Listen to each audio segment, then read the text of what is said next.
Retro ஸ்லோவான first half, லேகான second half, செம்ம பழைய ஸ்டோரி, கொஞ்சம் ஓகேவான ஸ்க்ரீன் பிளே, ஒரு பெரிய ட்விஸ்ட், அதுவும் ரொம்ப ஷாக்கிங்காக இல்லை, ஓகே இதானா அப்படிங்கிற ஃபீல்.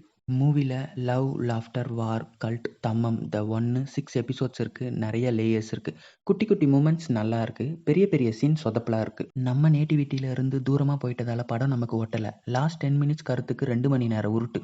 த ஒன்னு சொன்ன மாதிரி ஒன் மேனா இந்த மூவியை தாங்குறாரு சூர்யா. நிறைய ஷார்ட்ஸ், நிறைய லுக்ஸ், எல்லா சீன்லையும் சூர்யா அழகு, மாஸ், ஆக்டிங், அட்ராக்டிங். பூஜாக்கும் நல்ல ரோல், வேற யாரோட ரோலுக்கும் இம்பார்ட்டன்ஸ் இல்லை. மெயின் வில்லனுக்கு பில்டப் தான் இருக்கு, வேற ஒண்ணுமே இல்லை. ஒரு சீன்ல ஓகேவா ஃபீல் ஆகுது, ஒரு சீன்ல லூசு மாதிரி ஃபீல் ஆகுது. கேமரா எடிட்டிங் நல்லா இருந்துச்சு, ஃபைட் சீக்வன்ஸ் சூப்பர், வேற லெவல். சனாக்கு இந்த மூவி ஒரு நல்ல album, BGM mass. Karthik Subbaraj touch இருந்தது, ஆனால் அக் இல்லை. Story, screenplay, character writing இன்னும் நல்லா ஒர்க் பண்ணியிருக்கலாம். வேற டிபார்ட்மெண்ட் எல்லாமே நல்லா ஒர்க் ஆச்சு. கங்குவாக்கு ரெட்ரோ பெட்டர், ஆனால் ரெட்ரோ சூர்யாவுக்கு இன்னொரு ஆவரேஜ் படம். வணங்கி சந்தோஷம் கேட்குற நீயும், திரும்பி பார் சுத்தி 1000 காயம், தவிச்ச மனசில் சிரிப்ப விதைச்ச மனுஷன் நீ தாண்டா. இந்த பிட்டை எதுக்கு இங்கே ஆட் பண்ணனா, இந்த பிட்டுக்கும் மூவியோட கிளைமேக்ஸ்க்கும் ஒரு கனெக்ட் இருக்கு. நீங்கள் மூவியை பார்த்துட்டு கமெண்ட்ல உங்கள் ரிவ்யூவை சொல்லுங்கள்.